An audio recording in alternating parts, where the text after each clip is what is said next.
প্রেমানন্দ মহারাজ তার একটা ভিডিওতে বলছে, একটা কথা মনে রেখো, তুমি ভগবানের সন্তান আর তার আশীর্বাদ সবসময় তোমার সঙ্গে রয়েছে।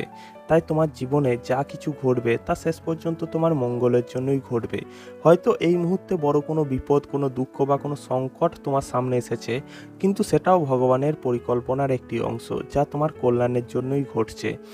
আজ হয়তো সেই পরিকল্পনার মানে তুমি বুঝতে পারছো না, কিন্তু সময়ের সঙ্গে সঙ্গে বুঝতে পারবে যে সেই কঠিন সময় তোমার জীবনে বড় মঙ্গল বয়ে এনেছে। তাই যে কোনো সমস্যার মুখে একটা কথাই সবসময় মনে রাখবে, যে আমাদের ওপর ভগবানের অসীম কৃপা রয়েছে। তার সেই আশীর্বাদ তোমাকে সবসময় যে কোনো বিপদ থেকে উদ্ধার করবে এবং তোমার জীবনে সত্যিকারের মঙ্গল বয়ে আনবে। বন্ধুরা, প্রেমানন্দ মহারাজের এই যে বাণীটা তোমরা এতক্ষণ শুনলে, এটাকে যদি আমরা একটা উদাহরণ হিসাবে দেখতে চাই, তাহলে তোমাদের একটা ছোট্ট গল্প বলি। একটা রাজ্যে, একটা গ্রামে একটা কৃষক ছিল। সেই কৃষকের একটা ঘোড়া ছিল। একদিন সেই ঘোড়াটি পালিয়ে গেল বনের মধ্যে। সবাই কৃষককে বলল, আরে তোমার তো বড় ক্ষতি হয়ে গেল। কৃষক হেসে বলল, কে জানে, লাভ ক্ষতি সব ভগবান জানে। কয়েকদিন পর সেই ঘোড়াটি আবার ফিরে এলো, কিন্তু সঙ্গে করে আরও কয়েকটি বন্য ঘোড়া নিয়ে এলো। এবার এটা দেখে গ্রামের লোকজন সবাই বলল, আরে তোমার তো দারুণ লাভ হয়ে গেল। কৃষক এবারও বলল, কে জানে, লাভ ক্ষতি ভালো মন্দ সব ভগবান জানে।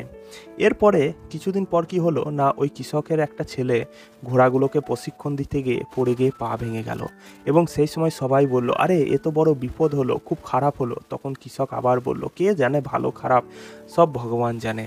কিছুদিন পর ওই রাজ্যে যুদ্ধ শুরু হলো, আর গ্রামের যত তরুণ ছেলেরা ছিল সবাইকে সৈন্য হিসাবে নিয়ে যাওয়া হলো। কিন্তু যেহেতু ওই কৃষকের ছেলের পা ভেঙে গেছিল ঘোড়া থেকে পড়ে, তাই তাকে কিন্তু নিয়ে যাওয়া হলো না। এবার কিন্তু গ্রামের লোকজন সবাই বলল, আরে তোমার ছেলে তো বেঁচে গেল। তখন কৃষক আবার বলল, কে জানে, ভালো মন্দ খারাপ, বেঁচে গেল মরে গেল সব ভগবান জানে। তো বন্ধুরা, এটা থেকে আমরা এটুকুই বুঝতে পারি, প্রেমানন্দ মহারাজের এই যে বাণীটা থেকে আমরা এটুকুই বুঝতে পারি, যে আমরা যদি ভগবানের ওপর পূর্ণ বিশ্বাস রাখি, আমরা যদি ভগবানের প্রতি নিজেকে সমর্পণ করি, তাহলে ভগবান যাই করবে আমাদের জীবনে সেটা কিন্তু আমাদের মঙ্গলের জন্যই হবে। যেমন এখানে দেখো, এই গল্পটার মধ্যে যে কৃষকের ছেলে যে পা ভেঙে গেল, একজন সাধারণ মানুষ হলে কী করতো, যে খুব ভগবানের প্রতি ভক্তি রাখে, সে কি বলতো, যে সাধারণ মানুষের কথা বলছে আমাদের মতন, তারা বলতো, আরে আমি ভগবানের এত পুজো করি, তাও আমার ছেলের পা ভেঙে গেল, এই সব বলতো। কিন্তু যে সত্যি করেই ভগবানকে ভালোবাসে, সে কিন্তু এটা নিয়ে বিচলিত হবে না, এবং শেষ পর্যন্ত সে যে ফলাফলটা পাবে সেটা কিন্তু তার মঙ্গলের জন্যই হবে। ঠিক আছে, যদি ওই কৃষকের ছেলের পা না ভাঙতো, তাহলে তাকেও যুদ্ধে যেতে হতো, হয়তো যুদ্ধে গিয়ে তার মৃত্যু পর্যন্ত হতে পারতো। কিন্তু ভগবান দেখো কিভাবে তাকে সামান্য একটা পা ভেঙে দিয়ে তাকে রক্ষা করে নিল। তো আমাদের জীবনে যাই কিছু ঘটবে, সেটাকে ইমিডিয়েটলি ভালো বা খারাপ বলে আমরা মেনে না নিয়ে আমরা ভগবানের ওপর বিশ্বাস রাখবো। এবং ধৈর্য ধরে অপেক্ষা করব, এবং শেষ পর্যন্ত আমরা যে ফলাফলটা পাবো সেটা কিন্তু ভালোই হবে, খারাপ হবে না। ঠিক আছে, তো এটাই আমি তোমাদের বোঝানোর চেষ্টা করছি প্রেমানন্দ মহারাজের বাণী থেকে।